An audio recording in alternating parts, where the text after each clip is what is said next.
So today we're going to talk about vegetable gardening in small spaces. My name is Jessica Holmes and I work with the Cornell Cooperative Extension with both Saratoga and Warren County. So here's a picture of me at the fair with a plant in front of me. I love plants. That's what we work with mostly here.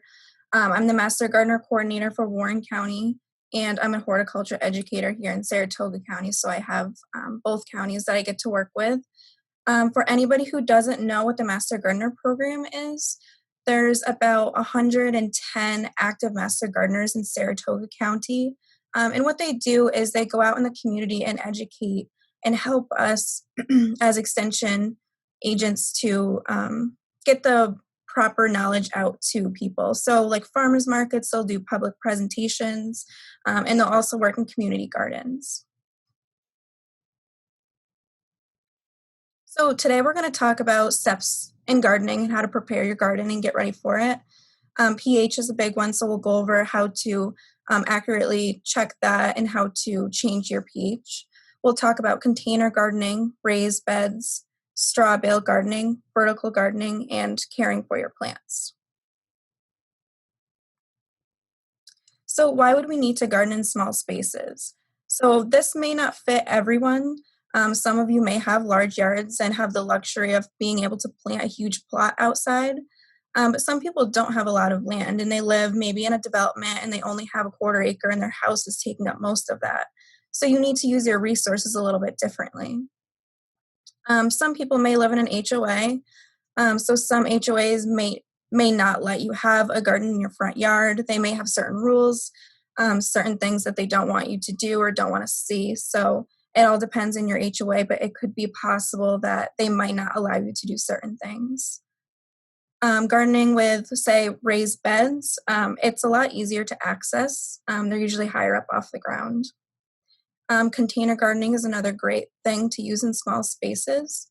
And they can actually be moved. They can be put in a desired location, maybe just right outside your door, on a back deck, your front porch, wherever fits. And sometimes they can be lower cost depending on if you're redoing them every year in a raised bed. So that's another thing. And they can also be fun. So how can we garden in small spaces? So we can use containers, raised beds. You can do a small garden plot if you have room in your backyard. Straw bale gardening, which is kind of a new and up and coming thing. Vertical gardening and hanging baskets.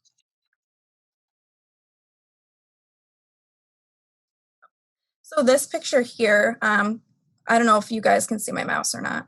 I don't think so. But this person is using vertical gardening. You can see he has plants coming up around his building, and he's also using containers. You can see that they're everywhere. They have some window boxes, they have some containers. So there's quite a few options this person is utilizing for his very small space. So step one would be to plan. You need to decide what you're going to grow and what kinds of vegetables or herbs you're going to grow. You could mix annuals in there. You could mix fruit plants in there, strawberries, things like that. But just decide what you're going to grow before you start getting ahead of yourself. Checking the sizes when they're full grown. You don't want to come home with a tomato plant that's going to be this giant plant and not fit in your planters. So, you could always get the smaller tomato plants or like the dwarf varieties. And then you should decide, are you going to start from seed or are you going to do transplants? So if you're going to start from seed, you should start a little bit earlier. So every seed packet has like a time of how many weeks you should plant those inside prior to transplanting them outdoors. You want to make sure you have the correct lighting, if you need to get lights, things like that. You also will need to order these or purchase them prior. So if you're going to order them, then you may want to leave an extra week or two for them to arrive to you.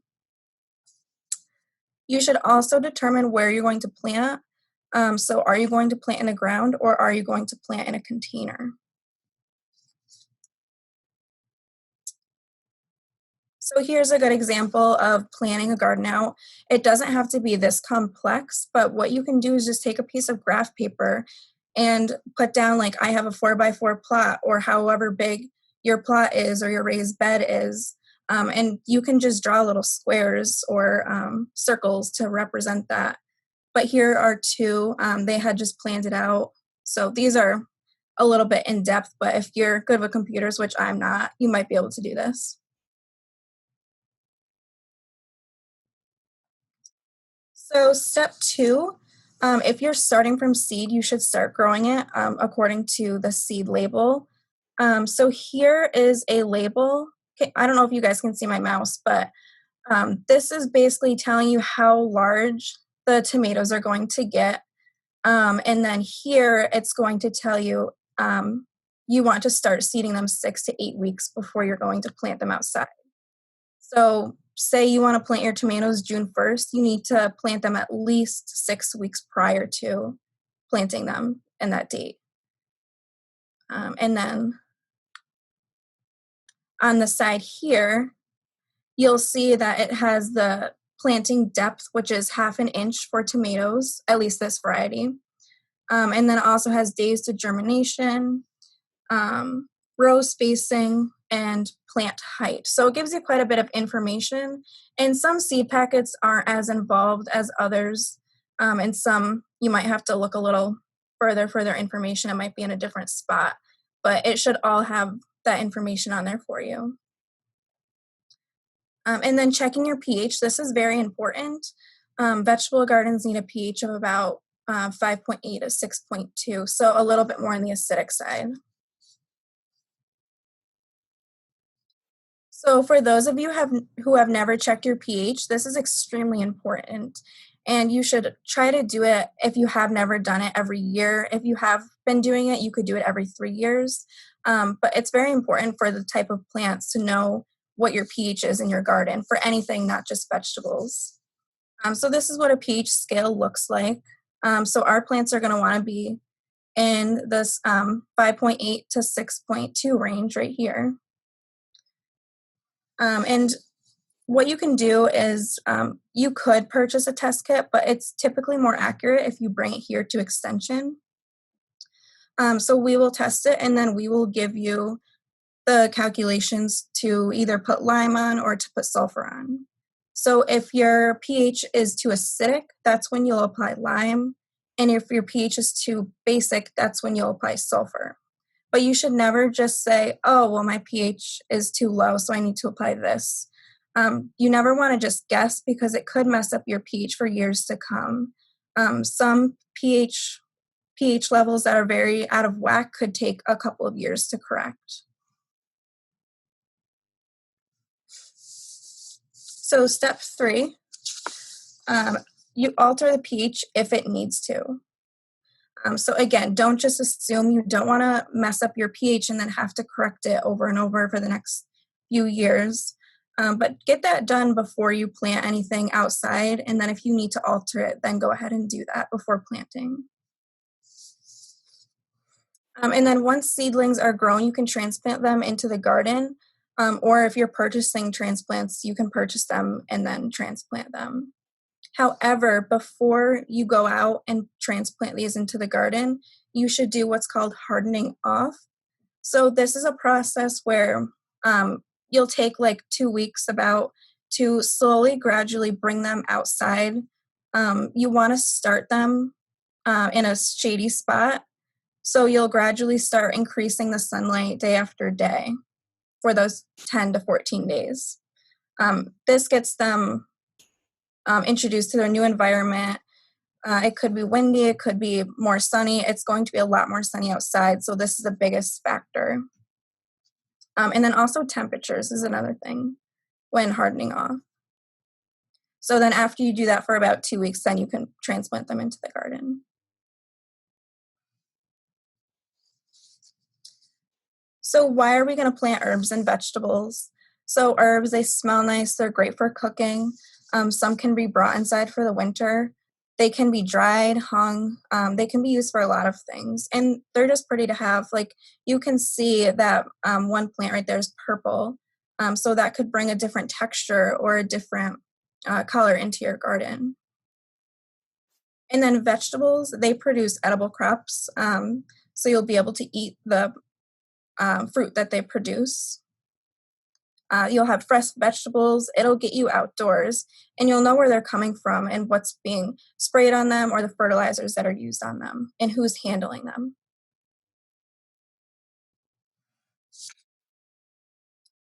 So the point of this video is to maximize your space.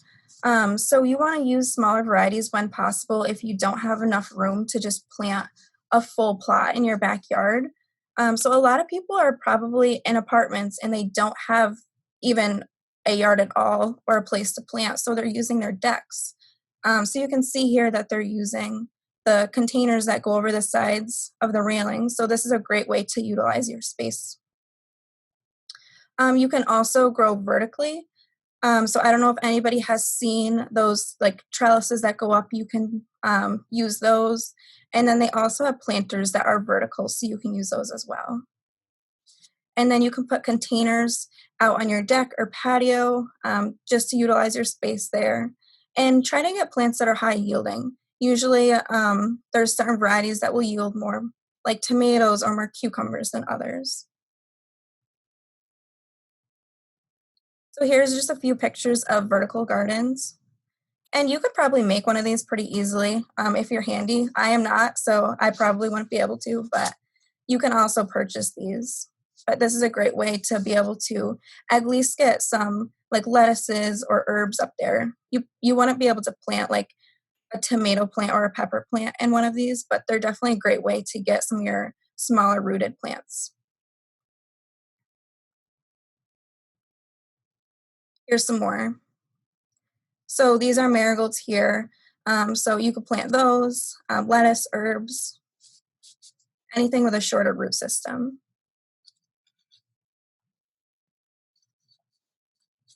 So container gardening is probably one of the biggest, especially for people who live in apartments or have like decks or patios and whatnot and don't want to really venture out into the yard and have a garden or don't have a yard.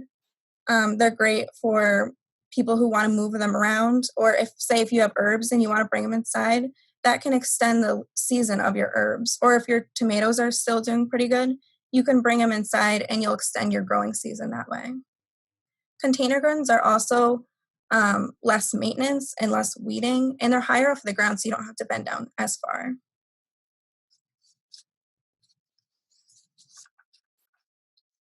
So here is a couple examples of containers. So clay is a big one. This one, it's nice because it's breathable. So there's some more airflow in there rather than a ceramic or plastic container, which is not. um, but clay can tend to break. Um, they're usually pretty inexpensive, so that's a bonus. Plastic is also fairly inexpensive, and they're very light, not breakable. So if it tips over, then it's not a big deal. Ceramic is pretty cool because they have, like you see here, they have pretty cool shapes, colors, designs, but they do tend to be more on the expensive side and they're breakable. There's also rot resistant wood. So you can get a wood planter. These probably are going to be on the more expensive side, but they're going to be a very natural look for you.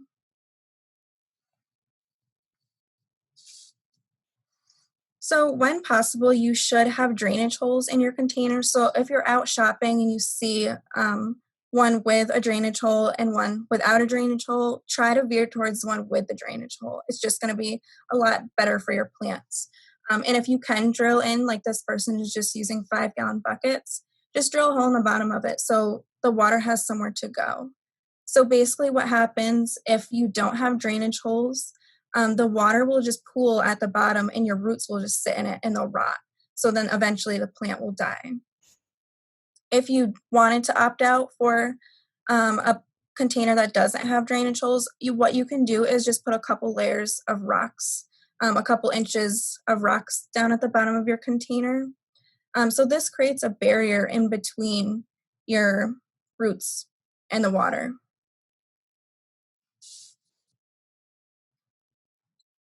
For container gardening, you're going to want to use a sterile soil media. So for most container plants, you can use equal parts of peat moss, vermiculite, and perlite. So this darker stuff on the left, that's vermiculite, and that is what holds moisture. And then on the right side, the white is perlite, and that's what creates air pockets in the soil. And then when you're about to mix everything up and plant, you should definitely water the soil and make sure it's moist, but you don't want it soaking wet.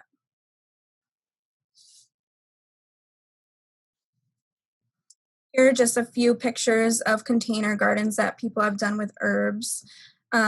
These are good examples of what they look like, but some of these may become overcrowded at some point. So you just want to make sure you know the mature size of your herbs or your plants before putting them in a container garden. You don't want them to be overcrowded. And then if they get overcrowded, they'll become very dry and you'll have to water them a lot, and the plants just won't be as healthy because there's nowhere for their roots to really grow.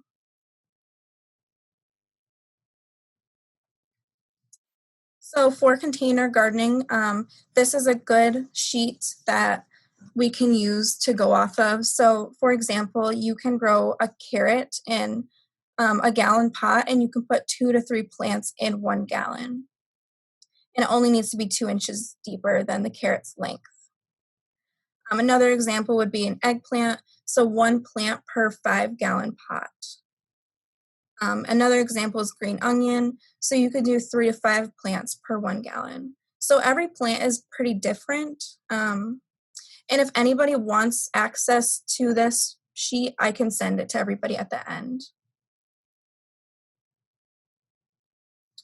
So one example is a tomato. This one's full sun. So this is going to need at least 6 to 8 hours of sunlight. Um, and size varies by variety, so a cherry is going to be different than a slicing tomato for the plant size. And you want to use at least a 5 gallon container for 1 plant. And a tomato is a warm season crop, so you want to plant outside when temperatures are consistently over 65 degrees and clear of frost. So hopefully by June, you'll be able to plant your tomatoes outside. Peas, that's another example. So full to part sun, and you can plant 2 to 3 plants per 5 gallon bucket. And here you see they have the trellis in the middle so they can crawl up. Peas are a cold season crop, so you can plant the seeds about 4 to 5 weeks before the last frost, or pre-plant or pre-started plants about 2 weeks before the last frost. Here's a cucumber. So this wants full sun. There's a lot of varieties. You can do pickling, slicing. There's a lot others out there, but you can plant 1 plant per 5 gallon container. And then again, you're going to need a trellis like this one has. And these are also warm season crop. Temperatures need to be consistently over 55 degrees. And just so everybody knows, the tomato is probably the most susceptible to the cold weather. They will not be happy if it gets under that certain temperature. So if you have a frost blanket on hand and you know there's a cold night coming, you could bring that inside or put the frost blanket over it to protect it from that weather. Lettuce is another great one to put in a container. So these actually like partial shade. When it's really hot and sunny, they tend to bolt. There is bolt resistant varieties, but just in general, they do like the partial shade. There's tons of different varieties from red to green leaf, romaine, iceberg, spinach is another one you could put in a container.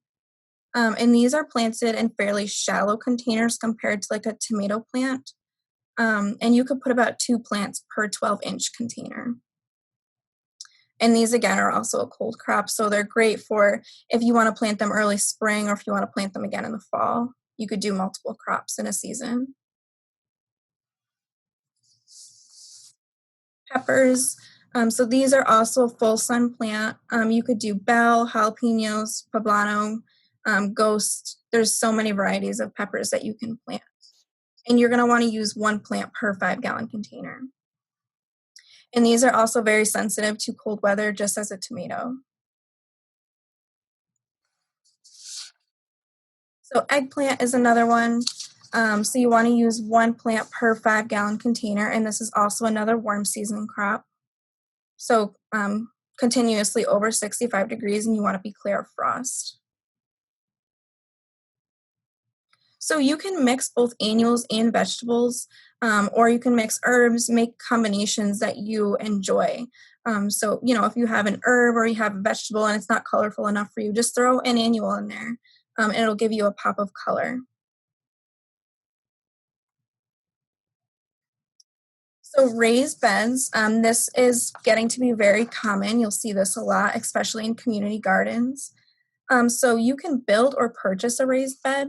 So you can build this with wood, metal, brick, stone, anything that you have on hand. You just want to make sure that if using wood, you do not use wood containing creos, I can't pronounce this today, um, any like toxic chemicals in there. And you don't want to use treated wood either. So these are raised beds are great for if you have poor soil, and it's also great for older people who don't want to bend down or maybe have arthritis and things like that.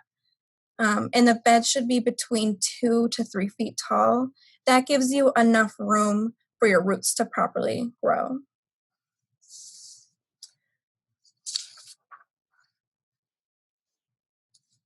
So you want to avoid just using topsoil when building raised beds.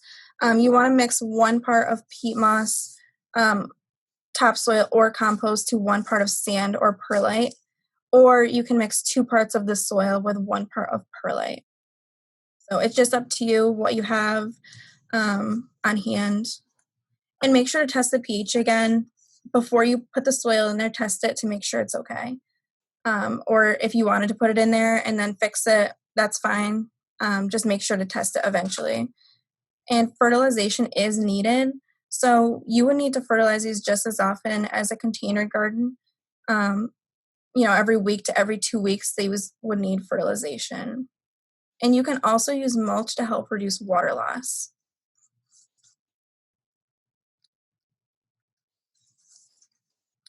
So straw bale gardening is another one that's becoming popular.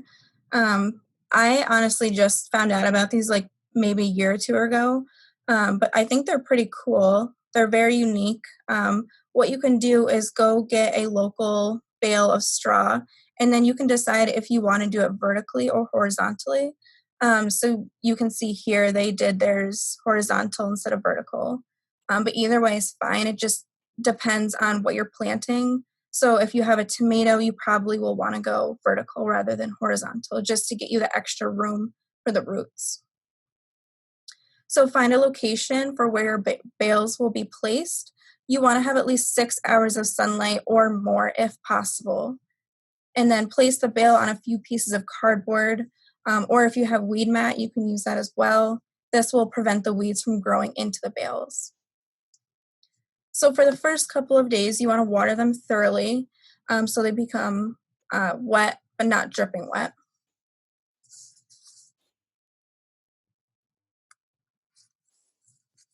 And then after the 3 days of watering, you can either decide to treat them or directly plant into them. So you can see how this person dug a hole. That's kind of what it would look like. And you want to create a hole where you started to plant, and then you would add some soil into there. There are treating methods for straw bale gardening using urea or ammonium sulfate, but you don't have to treat them with urea or ammonium sulfate, and you could just treat them with a couple fertilizer applications.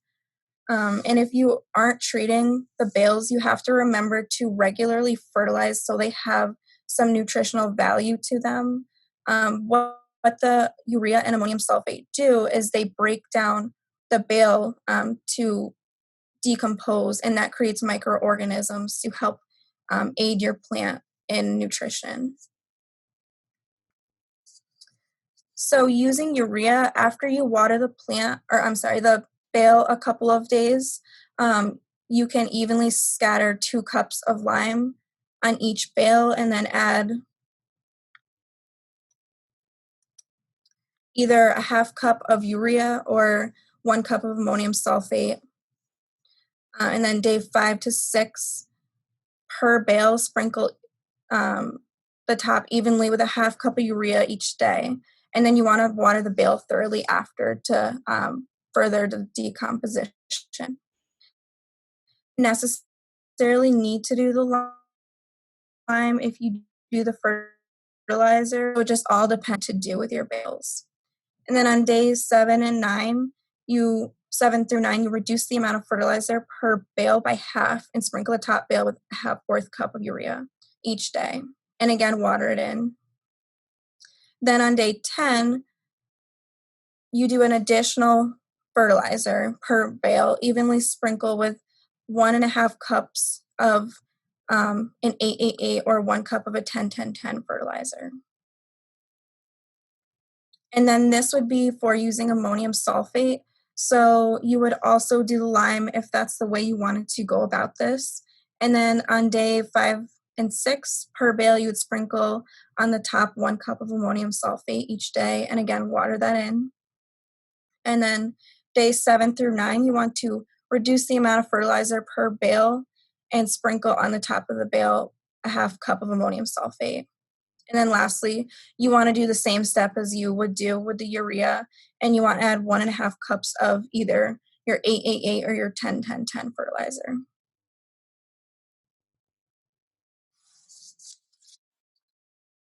So your after treatment, you should put about 4 inches of compost or topsoil on top of the bale.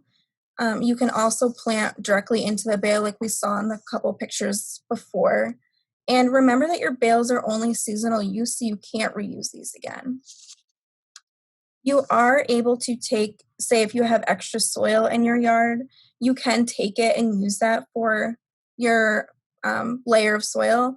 Just know that you need to make sure it didn't have a problem in the past with disease or pests, because you don't want that to be brought into your bale. So here's a good chart on spacing, distance between rows, things like that. So I'll leave this up for a second or two just so you guys can look at it. And I can also send this to everybody as well who wants it. But this is a really good chart to have. For example, the seed to sow per foot would be 10, and then it'd be 2 to 4 inches between plants. And then distance per rows would be 12 to 18. So here's a few examples of cool season crops. So these could be out there late April into May. So broccoli, cabbage, Brussels sprouts, cauliflower, kale, lettuce, spinach, peas, and onions. There are a few more that I didn't add in here, but those are just a few. And then we also have warm season crops, which are basil. Basil will just die immediately if it's out in too cold of temperatures. We have cucumbers, melons, squash, pumpkins, peppers, and tomatoes. So these you want to wait until at least the 1st of June, depending on the weather, to plant. And so we're going to get into the vegetable families. So these are just a couple of them. There's others out there, but these are the common ones that people know about. So the nightshade family is like tomatoes, eggplant, peppers, potatoes. The legume family is peas, green beans, peanuts, things like that. And then the gourd family is cucumbers, melons, squash, zucchini. And then the mustard family is broccoli, cabbage, cauliflower, kale, and radish. So you typically want to rotate crop families every 2 to 3 years. Each family is going to have different nutritional values. They'll take out more of one thing and add in more of another. So for example, the legume family, this will fix the nitrogen in your soil. So it will add nitrogen back in. But tomatoes, for example, will be a very heavy nitrogen feeder. So they will take out the nitrogen in the soil. So say if you had tomatoes planted somewhere for 3 years, you could then put a pea crop in to fix that nitrogen level. Also, different families have different disease and pest problems, so it's always good to switch that up every 2 to 3 years. Watering, this is very important. As many of you know, you could very easily overwater or underwater plants. So there's many variables. The size of the plant is one of them. Typically, the bigger the plant, the more water it will need. The container size. If it's a very small container, it's going to dry out a lot faster. Depends on what kind of soil media you have as well. The type of plant, a plant like an orchid, just for this example, would need a lot less water than, say, like a hosta or something like that. And also the environment. Is it raining? Is it sunny? Is it hot? Is it humid? And how to water. So you want to water the plant and then let it soak in and then water again. And then you want to water until the soil media is moist. And if it's in a container, you want to watch it run out of the bottom if it has the drainage holes. Container plants and raised beds do use a lot more water than plants in the ground. And remember to consider rain and humidity. So a lot of people mark in their calendars, I'm going to water on Monday and I'm going to water on Thursday. You should definitely not do this. You don't want to be watering on a schedule. You want to water when your vegetable garden needs it. So you should go out there and check before watering. And you want to know your plant's water requirements. Some plants are going to be a lot are going to be heavier waters than other plants. And then again, you also want to consider humidity. If it's really humid that day, the plant might hold on to that water versus if it's a really dry day, you might have to water it. And with vegetable gardens, my recommendation would be to water in the morning and try not to water after 3 p.m. And then ways to check if your plant needs water. You can stick your finger down in the soil a few inches just to feel if it's damp or not. And if it's in a container, you can always determine the weight of the pot. And then you can always look at the soil, but just remember to always check below the surface because what you're seeing may differ from what's underneath. So fertilizing is very important. Fertilizing is used for when your soil isn't providing the proper nutrients, which is oftentimes the case. So I'm sure all of you have seen a fertilizer package that has the 10-10-10 on it. So the first number is nitrogen, then it's phosphorus, and then it's potassium. And there are other minerals that come in that fertilizer package.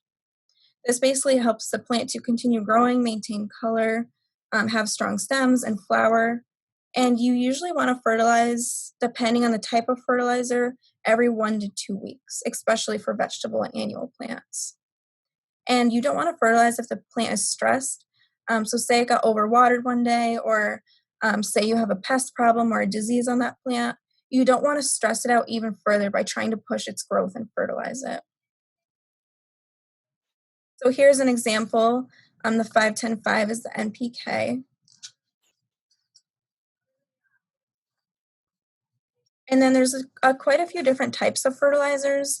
So granular, it's something that you can just sprinkle in the garden, and you can either do it when it's raining or you can water it in. Liquid, spikes, and dissolvables. So I don't preferably like spikes. You need quite a few of them to work an area, and it just seems like the liquid and the dissolvables work a lot better. So a dissolvable would be something that you'd put in water and then fertilize afterwards. And get a fertilizer for the type of plant you're growing and make sure to read directions. More is not always better. Location and sunlight is also a very important part. So light is the most important part to growing a plant. The plant needs sunlight for food to grow and maintain their health. And most vegetables need at least 6 to 8 hours of sunlight. So before you decide to plant a vegetable garden, you should really go out into your yard and see, is there any buildings that will cast a shadow? Is there any trees that will cast a shadow? What's in my yard that could affect the sunlight? And maybe you only get morning sun or maybe you only get afternoon sun. maybe you get all day sunlight. So just keep an eye on that before you start planting. And this is my contact information, my email. So if anybody needs to get a hold of me or would like any other information, please do.